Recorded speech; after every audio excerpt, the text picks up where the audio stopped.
네, 우리가 살아가다 보면 그리고 또 서로 다른 사람들과 마주하며 특히 살아가다 보면 우리가 의견이 부딪힐 때가 있습니다. 사실 사소한 일일 때 의견이 부딪히는 경우보다는 우리가 뭔가 중요한 일을 함께 해 나가기 시작할 때 의견이 부딪히는 경우들이 훨씬 더 많습니다. 그래서 나에게도 그리고 너에게도 중요한 일일수록 우리가 조금 더 민감해지는 경우들이 많고 또 그러다 보면 이 사소한 다툼을 넘어서 우리의 감정이 상하게 되는 경우들도 굉장히 많죠. 그럴 때마다 우리가 사실 중요한 건 우리가 어떻게 함께 해 나가는 일을 해결해 나갈 것인가, 어떻게 의견을 조율할 것인가가 중요한 일인데 사실 의견이 대립되다 보면 그건 어느새 사라져 버리고 이 감정 싸움으로 번지게 되는 경우들이 많습니다. 어떻게 하면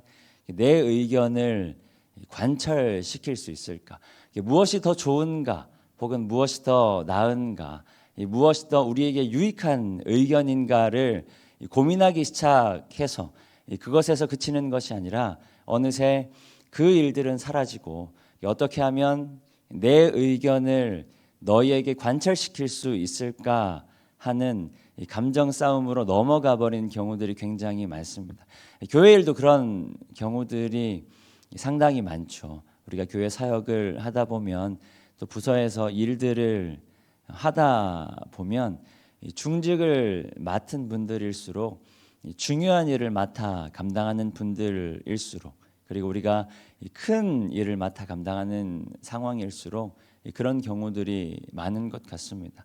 내가 보기에는 이렇게 진행하는 게 조금 더 옳은 일일 것 같은데 내가 보기에는 이런 방향으로 하는 게 조금 더 옳은 일일 것 같은데 내가 보기에는 이런 것들 혹은 이런 사람들과 함께 해 나가는 것들이 더 옳은 일일 것 같은데 함께 해 나가는 다른 사람이 보기에는 또 그렇지 않은 경우들이 굉장히 많으니까요. 그러다 보면 누군가의 의견은 반드시 따라 그 일들을 행해 나가야만 하는데 그런 과정에서 내 마음이 상하게 되는 경우들도 굉장히 많고요.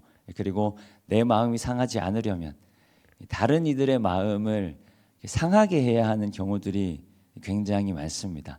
사실 조금만 양보하면 되는 일인데 조금만 내가 참으면 되는 일인데 사실 내 마음이 상하고 다른 이들의 의견을 따라 행한다는 게 굉장히 쉽지 않은 일임을 우리는 이미 굉장히 많이 경험해서 잘 알고 계시죠. 저희들도 마찬가지입니다. 목사들도 교역자들도 교회를 해 나가다 보면 의견이 부딪히는 일들도 많고 그리고 의견이 부딪히다 보면 감정이 상하게 되는 경우들도 굉장히 많은 것 같습니다. 그게 비단 나를 위한 게 아니다 하더라도 우리 모두가 교회를 위한 열심으로 일을 행하는 것임에도 불구하고 쓸모없다라는 표현 좀 그렇죠. 아무튼 필요 이상으로 내 감정이나 혹은 너의 감정이 상하게 되는 경우들이 굉장히 많다라는 것입니다. 우리가 하나님 앞에서 하나님의 일을 해 나아가는데 과연 우리에게 필요한 지혜는 무엇인가? 오늘 우리가 읽은 여호수아 15장 본문은 정복 전쟁을 마치고 하나님께서 여호수아에게 모세의 뒤를 이은 여호수아에게 야 너네들 요단강을 건너가서 가나안에 들어가면 너희가 만나는 모든 민족을 모조리 다 멸해야 한다라고 말씀하십니다. 그 이유가 어디에 있습니까? 이 당시에 가나안 민족들은 굉장히 우상 숭배에 팽배한 지역이었기 때문입니다.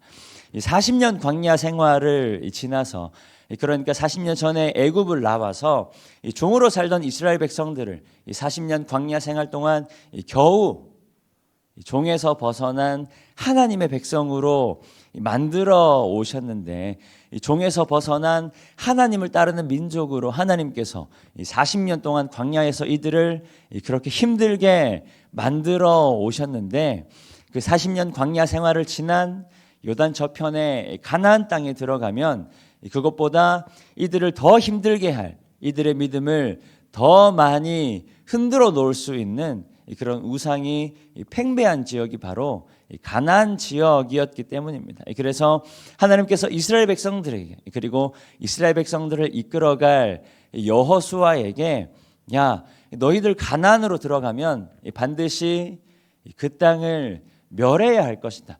너희들 가나안으로 들어가면 너희들이 그곳에서 살게 될 텐데 그리고 수많은 전쟁들 수많은 싸움들을 싸워야 할 텐데 너희들이 맞닥뜨려야 하는 싸움이 칼과 창의 싸움처럼 보이지만 그것을 넘어서 신앙의 싸움, 믿음의 싸움이 훨씬 더 너희들을 괴롭게 할 것이다 라는 말씀입니다. 그러니까 너희들이 마주한 모든 민족을 모조리 멸해야 할 것이다.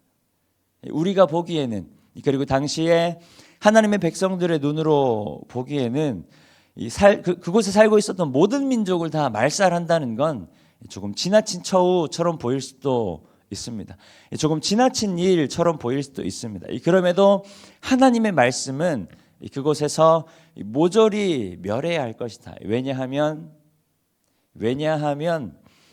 신앙인으로서 그리스도인으로서 하나님의 백성으로서의 순수성이 훨씬 더 중요하기 때문이라. 그래서 실제로 여호수아와 이스라엘 백성들은 가나안 땅으로 들어가서 숱한 싸움을 싸우게 됩니다. 다들 잘 아시죠? 가나안 땅을 정복하기 위한 수많은 전쟁을 해 나가기 시작합니다. 그리고 모조리는 아니지만 거의 모든 가나안 족속들을 정복해 나가는 거예요. 그리고 오늘 우리가 읽은 15장 말씀에는 정복전쟁 이후에 하나님의 말씀을 따라 여호수아와 이스라엘 지도자들이 그 땅을 분배해 나눠 갖기 시작하는 겁니다. 12지파에게 땅을 분배하는데요. 오늘 15장 말씀은 유다 지파에게 분배된 땅에 대한 이야기입니다. 우리가 63절만 읽었는데 20절부터 63절까지 굉장히 길죠. 그리고 짧고 긴 그리고 수많은 지명들이 나오면서 땅을 분배하는 내용들이 나옵니다. 유다 족속이 어떤 땅을 분배받았는가. 그런데 우리가 오늘 읽은 63절 말씀은 조금 독특한 부분이죠. 왜냐하면 하나님께서 모조리 정복하라, 모조리 말살하라 하셨는데 그 땅에 살고 있었던 여부스 족속은 정복되지 않고 죽임을 당하지 않고 유다 족속과 함께 그곳에 계속해서 거주했다라는 말입니다. 하나님의 명령이 있었음에도 불구하고 이 유다 지파는 왜 여부스 족속을 그 땅에 그대로 남겨두었는가? 하나님께서 모조리 말살하라 하신 말씀에도 불구하고 유다 족속은 왜 여부스 족속을 그냥 그들과 함께 거주하게 하였는가? 과연 유다 족속이 하나님의 말씀을 거역한 것일까요? 유다 족속이 하나님을 무시하는 것일까요? 성경은 그렇게 기록하고 있지 않습니다. 오히려 여부스 족속을 하나님의 백성으로 받아들인 것이라 성경은 말씀하고 있는 겁니다. 왜 그렇게 이야기하고 있는 것이냐면 하나님의 진짜 목적이 거기에 있지 않기 때문입니다. 하나님의 진짜 목적이 율법에 있지 않기 때문입니다. 하나님의 진짜 목적이 이 사람을 죽이는 것에 있지 않기 때문입니다. 하나님의 진짜 목적은 하나님의 백성인 이스라엘 백성으로 하여금 가나안 땅에서도 하나님의 백성으로 살아가게 하는 것입니다. 하나님의 백성인 이스라엘 백성들이 가나안 땅에서도 하나님의 나라를 세워가는 백성으로 살아가게 하시는 것이 진짜 목적이라는 것입니다. 하나님께서 이스라엘 백성들에게 명하신 가나안 땅에 들어가면 모든 사람을 죽여야 할 것이다 라는 것이 하나님의 진짜 목적이 아니라 모든 사람을 죽여서라도 그곳에서 하나님의 사람으로 살아가야 할 것이다 라는 것이 이스라엘 백성들을 향한 하나님의 진짜 목적이기 때문입니다. 그러니 하나님의 백성으로 살아가는 이스라엘 백성들에 의해서 비록 지금까지는 우상을 섬겼던 이들이지만 지금부터 하나님의 백성으로 살아가겠노라 결단한다면 얼마든지 받아들일 수 있다라는 말입니다. 얼마든지 품고 함께 할 수 있다라는 말입니다. 그리고 그것이 하나님께서 이스라엘 백성들에게 명하신 진짜 정복이라 말씀하고 있는 것입니다. 오늘을 살아가는 가운데 우리 안에 그러한 하나님의 말씀이 충만하기를 소망합니다. 특히나 우리에게 맡겨진 어떤 일들을 감당하는 가운데, 특히나 우리가 교회를 섬겨가는 가운데, 우리가 여러 가지 모양으로 계속해서 교회를 세워가고 교회를 섬겨가잖아요. 여러 가지 모양으로 우리에게 맡겨진 교회의 수많은 일들을 감당하며 살아가잖아요. 반드시 지금까지도 그러했던 것처럼 많은 어려움들이 우리에게 있을 줄 믿습니다. 안 그러면 물론 다행이지만 아마 그러기가 힘들지 않을까 싶어요. 우리에게 맡겨진 교회의 수많은 일들을 감당하며 살아가는 가운데 어려움을 만나지 않는 것은 불가능에 가깝습니다. 반드시 우리는 어려움을 마주하게 될 것이고, 그리고 어려움을 마주하게 된다는 말은 반드시 우리는 나와 다른 누군가와 갈등하게 된다라는 말입니다. 그러한 갈등 속에 우리에게 진짜 중요한 것이 무엇인가? 우리가 진짜 중요하게 여겨야 할 것이 무엇인가? 그때 우리가 맞닥뜨린 당장의 내 의견을 관철시키는 것이 중요한 것인가?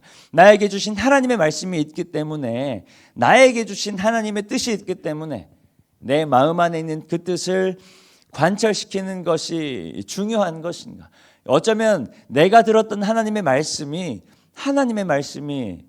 아닐 수도 있습니다. 죄송하지만 내가 느꼈던 하나님의 말씀이 아닐 수도 있습니다.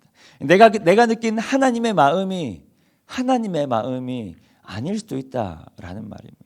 오히려 내가 아닌 다른 누군가가 느꼈던 하나님의 마음이 하나님의 마음일 수도 있다라는 말입니다.